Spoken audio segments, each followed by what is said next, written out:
कांग्रेस अगर ऐसा आरोप लगा रही है बीजेपी पे भी किसी प्रकार का कोई काम नहीं हो रहा, 1.5 साल में सरकार पर्ची की चल रही है, तो फिर कांग्रेस छुपी हुई क्यों है?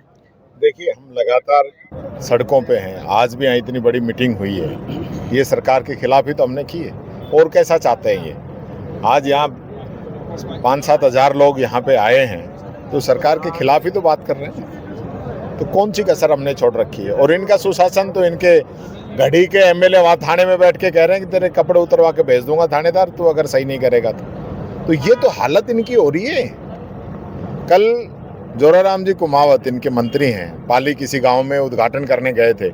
गांव वालों ने विरोध किया कि आपने काम नहीं किया, उद्घाटन नहीं करने देंगे, तो आज उनके पानी के कनेक्शन काटने के लिए टीम भेज दी। तो ये कब से आ गया? ये तो फिर तो तानाशाही होगी। आपने जब देश के अंदर बाबा साहब का संविधान हमको अपनी बात कहने की आज़ादी देता है, नेताओं के सामने मुझे भी काले झंडे दिखाए होंगे, अध्यक्ष जी को भी दिखाए होंगे, हमारी सरकार में भी काले झंडे दिखाए होंगे, हमने कभी ऐसा नहीं किया जैसे तानाशाही ये कर रहे हैं। यहाँ सीकर के अंदर NSUI के हमारे बच्चों ने काले झंडे दिखा दिए, तो किस प्रकार से उनको बंद रखा, किस प्रकार से उनके वर्ड थे कि उनको नंगा करके, उनको पीट के, उनकी फ़ोटो खींच के भेजो। तो ये शासन चल रहा है, ये तानाशाही है।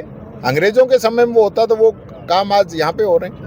आज अलवर के अंदर मंदिर तोड़ा जा रहा है और एक बयान नहीं निकल रहा है सरकार का, और कह रहे हैं कि अतिक्रमण है।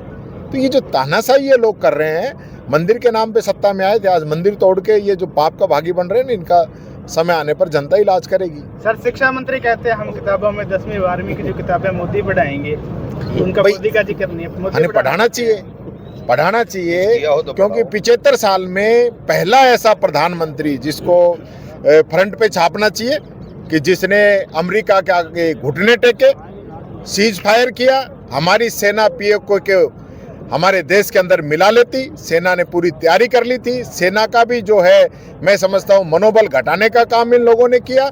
और इंदिरा गांधी जी थी जो अमेरिका के आगे नहीं झुकी, पाकिस्तान के 2 टुकड़े किए, परमाणु विस्फोट किया, देश की रियासतों का विलय किया, बैंक थे वो आमजन के लिए खोले, और नरेंद्र जी सरेंडर हो गए। तो ये तो ज़रूर पढ़ाना चाहिए कि हमारा देश का पहला ऐसा प्रधानमंत्री, क्योंकि बीजेपी के भी प्रधानमंत्री रहे अटल बिहारी वाजपेयी जी, वो सरेंडर नहीं हुए।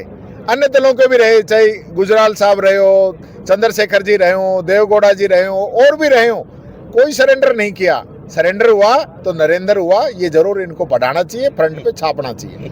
वाल्मीकि समाज की भर्ती को लेकर क्या कहना है सर आपका? देखिए, पूरा 200 का सदन वाल्मीकि भर्ती के पक्ष में था। सब लोगों ने इसमें अपनी सहमति दी थी और ये तय किया था कि हमारी सबकी ये समर्थन है कि वाल्मीकि समाज को इसमें प्राथमिकता दी जानी चाहिए और भर्ती करी जानी चाहिए। लेकिन उसके बावजूद ये सरकार अभी तक भर्ती नहीं करा पा रही है, और मुझे लगता नहीं ये लोग भर्ती करा पाएंगे। ये ऐसे ही घुमाते रहेंगे और भर्तियां करेंगे नहीं, क्योंकि इन लोगों की मनसा साफ नहीं है। जब तक मन साफ नहीं होगा, जब तक ये भर्ती नहीं करा पाएंगे। एक लास्ट